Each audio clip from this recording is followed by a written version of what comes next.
Hello दोस्तों, कैसे हैं आप सब। स्वागत है आप सभी का कॉमिक वर्ल्ड चैनल पर। तो चलिए दोस्तों, शुरू करते हैं मनोज कॉमिक्स में डार्क टेल सीरीज की कॉमिक बुढ़िया घर हो।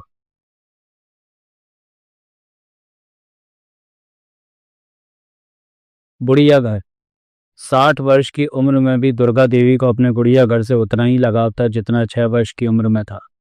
आज भी वे अपना खाली समय गुड़िया घर से खेलकर ही बिताती थी। ये घर मुझे अपनी जान से भी अधिक प्रिय है। दुर्गा देवी करोड़पति विधवा थी, लेकिन धन खर्च करने के मामले में अत्यंत कंजूस भी थी। उनके मिलने जुलने वालों वालों और उनके लेपालक बेटे महेंद्र को इस पर आश्चर्य था कि गुड़िया घर की साज सज्जा और मरम्मत पर वह अक्सर धन खर्च कर दिया करती थी। महेंद्र को शक था कि उनके गुड़िया घर में कोई महत्वपूर्ण राज छुपा। महेंद्र का शक कहाँ तक ठीक था, आपको ये चित्रकथा पढ़कर मालूम हो जाएगा। महेंद्रपाल का व्यक्तित्व भी कुछ कम रहस्यमय नहीं था। आइए देखते हैं इस समय इसके पीछे क्या मुसीबत लगी हुई है। अगर उन्होंने मुझे पकड़ लिया तो मुसीबत खड़ी हो जाएगी। यह मुसीबत एक नीली गाड़ी के रूप में थी जो तेजी से उसके निकट पहुंचती जा रही थी। स्पीड बढ़ाओ, गाड़ी आगे लेकर उसका रास्ता रोक लो। बुरी तरह झुंझला गया था महेंद्रपाल। Oh shit! नीली गाड़ी से दो गुंडनुमा इंसान उतरकर महेंद्र पर झपटे थे। बहुत चालाक समझता है स्वयं को। बाहर निकल। गुंडों ने उसे घसीटकर अपनी गाड़ी में ठूस लिया। ले चलो बॉस के पास। महेंद्र को लेकर वह कार तीव्र गति से रवाना हो चुकी थी। शहर का कुख्यात स्मगलर बलवंत पाशा उस समय बंगले में धूप का आनंद ले रहा था। तभी उसके आदमी महेंद्र को लेकर पहुंच गए। आओ आओ महेंद्रपाल, बहुत दिनों बाद दर्शन हुए। ये आज भी दर्शन देने के मूड में नहीं था बॉस, हमें देखते ही भाग खड़ा हुआ था। ये तो बहुत बुरी बात है महेंद्रपाल। बात यह है पाशा कि मैं अभी तक तुम्हारे 3 लाख रुपए का प्रबंध नहीं कर सका। मुझे थोड़ा समय चाहिए। कमाल है, तुम एक धनवान बुढ़िया के लेपालक बेटे हो, क्या तुम्हारी माँ 3 लाख रुपए भी नहीं दे सकती तुम्हें? न, बुढ़िया बहुत कंजूस है, लेकिन अगर तुम मुझे थोड़ा सा समय दो तो मैं उससे धन निकलवाने की एक कोशिश कर सकता हूँ। ऑल राइट, मैं तुम्हें 48 घंटे का समय देता हूँ, लेकिन इस बार मेरा रुपया ना मिला तो। पाशा की धमकी को महेंद्र भली भांति समझता था। घर वापस पहुंचकर उसने दुर्गा देवी के आगे हाथ फैला दिए। मुझे 3 लाख रुपए की सख्त जरूरत है मम्मी। 3 लाख? यस मम्मी, आपके लिए यह मामूली रकम है। 3 लाख मामूली रकम नहीं होती बेटा। मुझे अफसोस है, तुम्हारी ये मांग पूरी नहीं कर सकूंगी मैं। दुर्गा देवी के कमरे से बहुत ही झल्लाया हुआ बाहर आया था महेंद्रपाल। कंजूस बुढ़िया, आज रात में से कंगाल कर डालूंगा, इसकी तिजोरी खाली कर दूंगा। आधी रात के समय महेंद्र दोबारा दुर्गा देवी के बेडरूम के दरवाजे पर खड़ा था। भीतर लाइट जल रही है, यानी बुढ़िया भी जाग रही है। लेकिन क्यों? उस सुप्तावश उसने की होल से भीतर जागा तो चौंक पड़ा। उफ, हीरो का हार वह गुड़िया घर में रख रही है। महेंद्रपाल की आंखों में धूर्तता की चमक उभर आई थी। आज मुझे इसके गुड़िया घर का राज मालूम हो गया। अपनी कीमती चीजें वह गुड़िया घर में छुपा कर रखती है, इसलिए हर समय उसकी निगरानी करती रहती है। पाशा का कर्ज उतारने के लिए मुझे उसका गुड़िया घर गायब कराना होगा। नाश्ते की टेबल पर सुबह को महेंद्र ने दुर्गा देवी को बताया, मैं एक ज़रूरी काम से शहर से बाहर जा रहा हूँ मम्मी, कल सुबह तक लौट आऊँगा। ज़रूर जाओ बेटा, काम करना बड़ी अच्छी बात है। उस रात दुर्गा देवी घर में अकेली थी, इसलिए उस चोर को घर में घुसते हुए बिल्कुल डर नहीं लगा। कॉरिडोर से गुजरकर वह दुर्गा देवी के बेडरूम की ओर जा रहा था कि अचानक ही एक कमरे का दरवाजा खुला। ये तो जाग रही है। दुर्गा देवी के चिल्लाने से पूर्वी चोर ने लपक कर उसके बूढ़े शरीर को दबोच लिया। घबराहट में बुढ़िया का सर उसने दीवार के साथ जोर से टकरा दिया था। बेचारी दुर्गा देवी यह वार सहन न कर सकी और अचेत हो गई। चोर उसके बेडरूम में पहुंचा। यही है वो गुड़िया घर। महेंद्रपाल उस समय बलवंत पाशा के ड्राइंग रूम में बेचैनी से टहल रहा था। तुम्हारा आदमी अभी तक वापस क्यों नहीं आया? चिंता ना करो, मेरे सारे आदमी भरोसे वाले हैं। रॉकी तुम्हारा काम करके आने ही वाला होगा। तभी रॉकी आ पहुंचा था। मैं गुड़िया घर ले आया हूँ महेंद्रपाल। गुड़िया घर? पाशा बुरी तरह झुंझला उठा था। लकड़ी का गुड़िया घर जिसका मूल्य चंद 100 रुपये से अधिक नहीं है, तुमने इसे क्यों चोरी कराया? अभी बताता हूँ। महेंद्र ने गुड़िया घर का दरवाजा खोलकर भीतर हाथ डाला और चौंक पड़ा। अरे, ये तो बिल्कुल खाली है। तो क्या तुम्हें इस गुड़िया घर के अंदर से हाथी निकलने की आशा थी? हंसने की बात नहीं है पाशा, मैंने अपनी आंखों से बुढ़िया को इसके अंदर हीरे के आभूषण रखते देखा था। कहीं इस रॉकी ने तो। महेंद्रपाल बात पूरी भी नहीं कर पाया था कि रॉकी के हथौड़ा मार का घूसे ने उसका जबड़ा हिला दिया। मुझे बेईमान का तूने? बॉस के लाखों रुपए संभालता हूं मैं। अगर बेईमान होता तो कब का मारा जा चुका होता। रॉकी ठीक कह रहा है, मेरा कोई भी आदमी मुझसे बेईमानी नहीं कर सकता। तो फिर बुढ़िया नहीं वह आभूषण निकालकर तिजोरी में रख दी होंगी। ये बात तुम बुढ़िया से ही जाकर पूछो, वह घर पर बेहोश पड़ी है। और अपना ये कबाड़ भी उठाकर ले जाओ।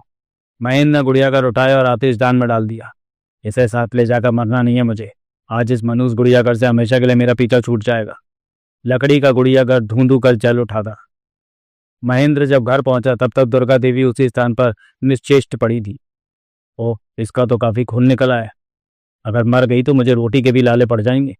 उसके छूते ही दुर्गा देवी ने आंखें खोल दी। महेंद्र, तू आ गया? हाँ मम्मी, लेकिन आपको क्या हो गया? एक चोर आया था बेटा, लेकिन तुम चिंता न कर, तेरी सारी दौलत हिफाजत से। आज सुबह ही मैंने सारा कैश और आभूषण बैंक लॉकर में पहुंचा दिए थे। लेकिन आप उसे मेरी दौलत क्यों कह रही? इसलिए कि 3 सप्ताह पहले मैंने अपना वसीयतनामा तैयार कराकर तुझे अपने सारे धन का मालिक बना दिया। अगर मैं वसीयतनामा ना बनाती तो मेरे दूर के रिश्तेदार सारी दौलत दौलत हड़प लेते। जोश और खुशी के कारण महेंद्र के मुख से शब्द नहीं निकल पा रहे थे। आपने मुझे मालिक बना दिया? मुझे करोड़ों का मालिक बना दिया? कहीं मैं सपना तो नहीं देख रहा मम्मी? नहीं बेटे, मैंने सचमुच तेरे हक में वसीयतनामा तैयार करा है, जिसे अदालत में पेश करके तू स्वयं को मेरा असली वारिस साबित कर सकता है। कहाँ है वो वसीयतनामा मम्मी? वो मैंने अचानक ही दुर्गा देवी की हालत बिगड़ने लगी थी। दुर्गा देवी की हालत बिगड़ती देख महेंद्र बौखला उठा। यह बुढ़िया अब नहीं बचने वाली। वसीयतनामे का पता बताने से पहले ही ना मर जाए। मम्मी, कहाँ है वसीयतनामा? मेरे गुड़िया घर में, उसके फर्श के एक तख्ते के नीचे छुपा कर रखा मैंने। इन शब्दों के साथ ही दुर्गा देवी के प्राण निकल चुके थे। महेंद्र को भी अपने दिल की धड़कन बंद होती प्रतीत हो रही थी। अगली कहानी, आई विटनेस। लेखक अंसार अख्तर, संपादक संदीप गुप्ता, चित्रांकन कल्पक स्टूडियो। आहट सुनकर डॉक्टर कॉल ने आंखें खोली। कमरे का दरवाजा धीरे धीरे खुलता जा रहा था। कौन है? दरवाजा पूरा खुला तो डॉक्टर कॉल की आंखें आश्चर्य से फैल गईं। ओह माय गॉड, ये तो मेरा रोज प्लांट है। पौधा धीरे धीरे बिस्तर के निकट होता गया। रोज, क्या तुम सचमुच चल सकते हो?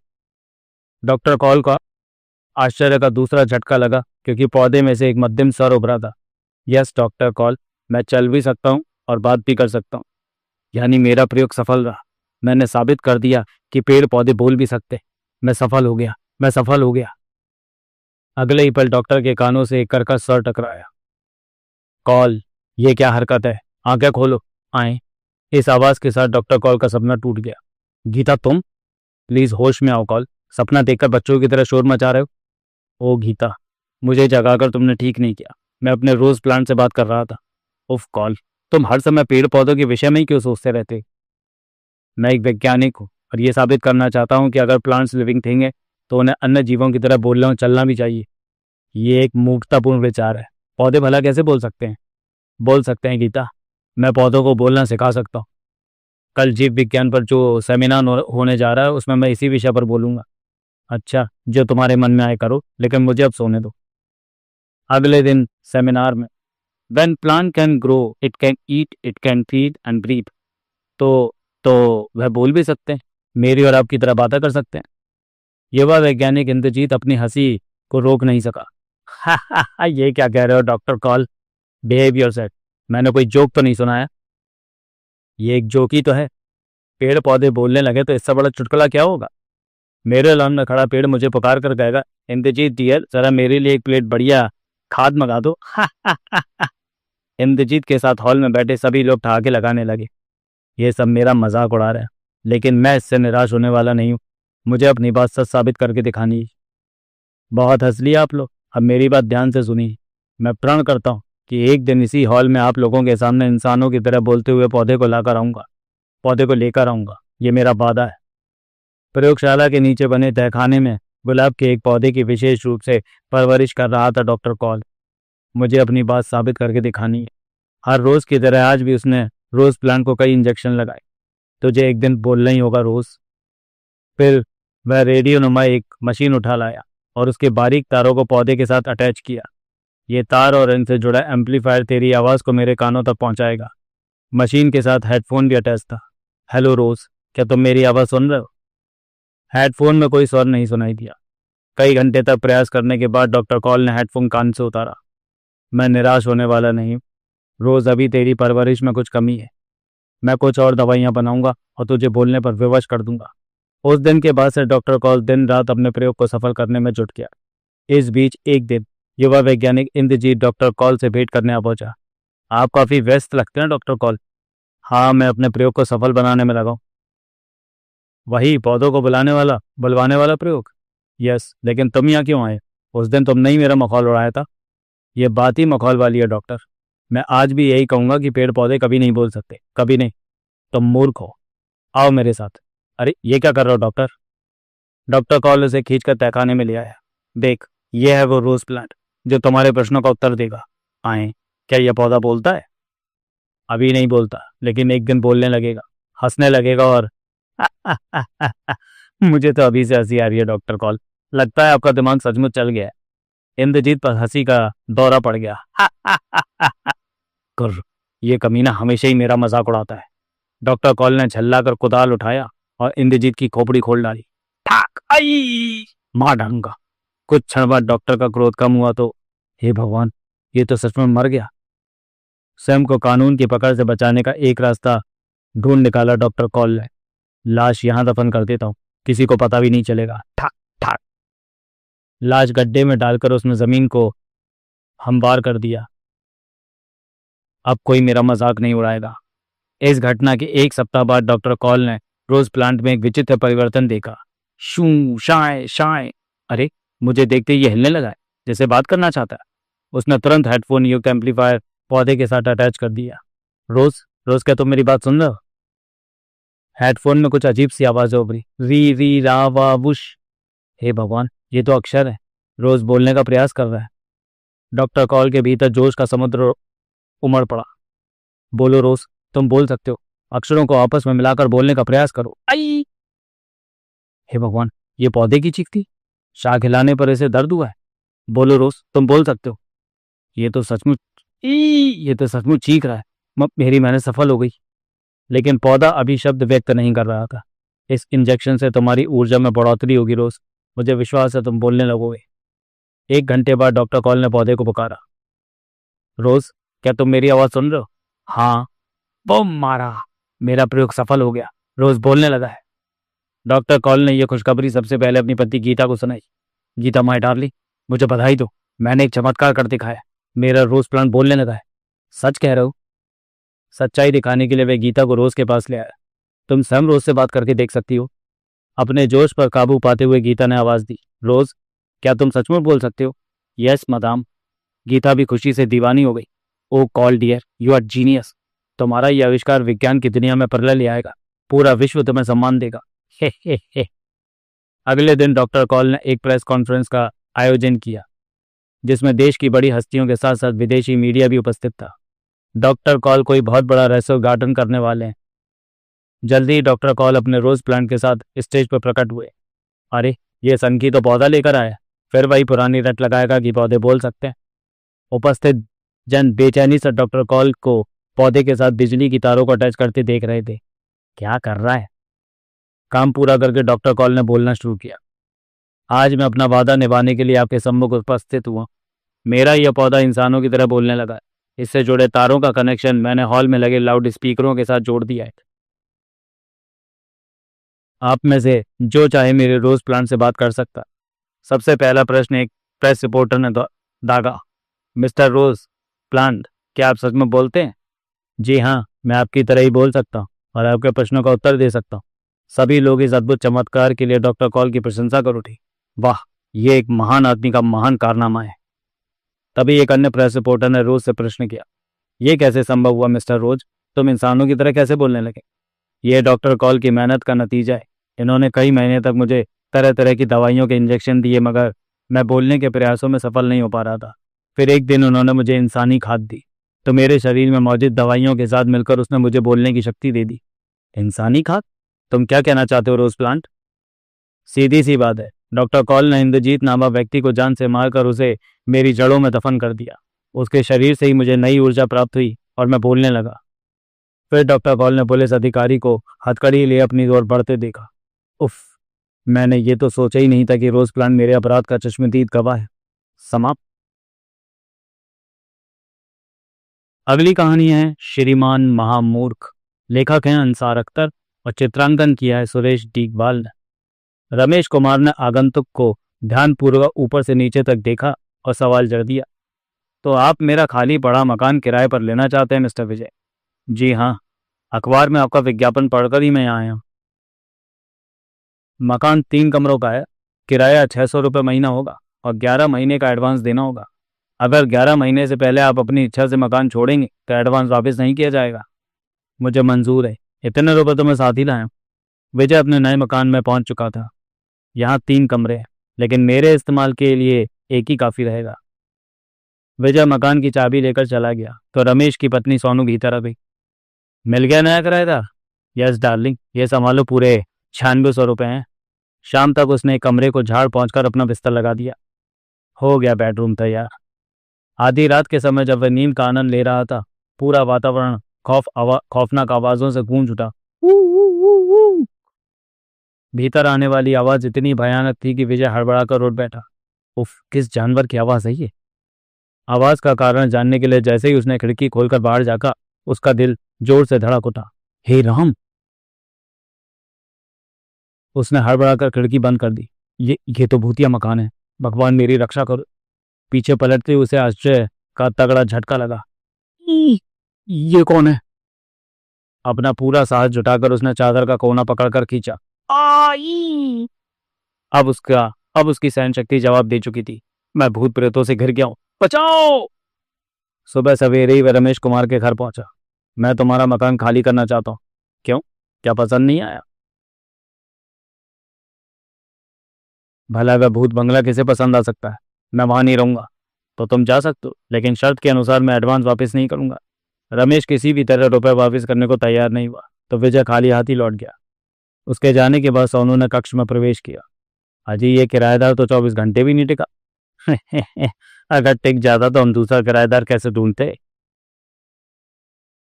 वास्तव में रमेश और सोनू एक नंबर के जालसाज थे। किराएदार से एडवांस लेकर वह उसे भूतों का भय दिखाकर भगा देते थे और एडवांस की रकम हड़प जाते थे। विजय को भगाने के बाद रमेश ने उसी दिन नए किराएदार के लिए अखबार में विज्ञापन दे दिया। रमेश की सभी शर्तों को आनंद ने तुरंत मान लिया। ठीक है, तुम उस मकान में रह सकते हो, ये लो चाबी। धन्यवाद। तीसरे ही दिन एक महाशय पहुंचे। हे सॉरी, अच्छा ये वाली लाइन पैरा था, वो था, फ्रेम था। तीसरे ही दिन एक महाशय पहुंचा। हे मैं आपका मकान किराए पर लेना चाहता हूँ। ये तो सूरज से ही महान मूर्ख लगता है। रमेश की सभी शर्तों को आनंद ने तुरंत मान लिया। ठीक है, तुम उस मकान में रह सकते हो, ये लो चाबी। धन्यवाद। उसी रात आनंद जब नींद का मजा लूट रहा था, कर, कर, शोर कुछ ज्यादा बढ़ा तो उसने उठकर खिड़की बंद कर दी। फटा! कोई कुत्ता या गीदड़ होगा। एक बार फिर वह बिस्तर पर लेट कर सो गया। खिड़की में जो चीज खड़ी थी उसकी ओर देखा तक नहीं था। आनंद ने। सुबह रमेश और सोनू अपने घर में भी निराश बैठे थे।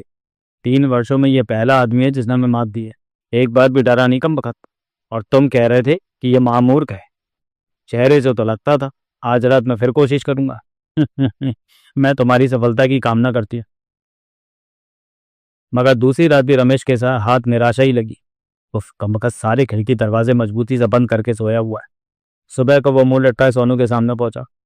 यह बंदा भागने वाला नहीं है सोनू। लगी शर्त, मैं उसे भगा सकती हूँ। लगी। अगर तुमने उसे भगा दिया तो 5000 रुपये वाली साड़ी ला खरीद कर दूंगा। तो फिर तैयार हो जाओ, आज दिन में एक बार उसे जाकर मिलना होगा। सोनू ने रमेश को कुछ समझाकर आनंद के पास भेज दिया। क्यों मिस्टर आनंद, नए मकान में कैसी गुजर रही है? बहुत बढ़िया। मैं आपका आभारी हूँ जो मुझे यहाँ रहने का अवसर दिया। अजय, आभार तो मुझे आपका व्यक्त करना चाहिए। इससे पहले कोई यहाँ टिकता ही नहीं था। सब इस मकान को भूत बंगला बताकर भाग गए। भूत? हाँ, आपको तो कोई दिखाई नहीं दिया? नहीं तो। वैसे भी मैं बहुत गहरी नींद सोता हूँ, लेकिन क्या सचमुच यहाँ भूत है?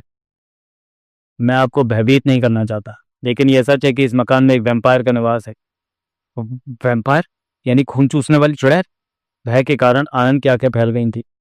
उस रात आनंद को नींद नहीं आई।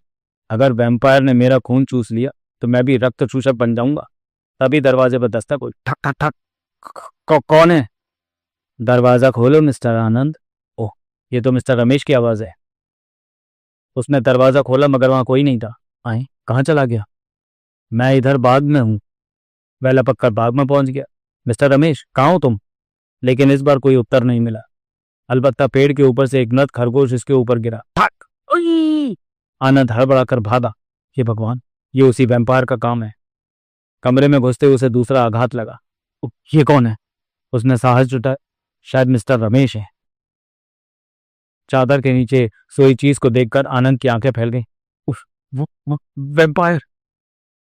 रमेश बाग में पेड़ के नीचे खड़ा मनी मन खुश हो रहा था। सोनू ने बहुत बढ़िया मेकअप किया। उसे देखते ही आनंद माजा चीखते हुए भाग खड़े होंगे। तभी भीतर से चीख की आवाज सुनाई दी। आई! अरे, ये तो सोनू की चीख है। वह अंधाधुंध दौड़कर भीतर पहुंचा और जो दृश्य देखा वह उसका खून जमा देने के लिए काफी था। वह तड़प कर आगे बढ़ा। ये तुमने क्या कर दिया मूर्ख? मैंने वैम्पायर को खत्म कर दिया। ड्रैकुला की एक फिल्म में वैम्पायर को ऐसी समाप्त करके दिखाया गया था, इसलिए मैंने दिन में ही कील और हथौड़े का प्रबंध कर लिया था। रमेश की आंखों के आगे अंधेरा छाने लगा। बेहोश होकर गिरने से पूर्व उसके मुख से घुटा हुआ स्वर निकला। तुम सचमुच महामूर्ख हो। था, इसे क्या हुआ? समाप्त। फालतू में अपनी जान दे बैठी। तो चलिए दोस्तों, वीडियो को यहीं समाप्त करते हैं और मिलते हैं डार्क टेल सीरीज की किसी अगली कॉमिक्स में अगले वीडियो में। तब तक के लिए धन्यवाद।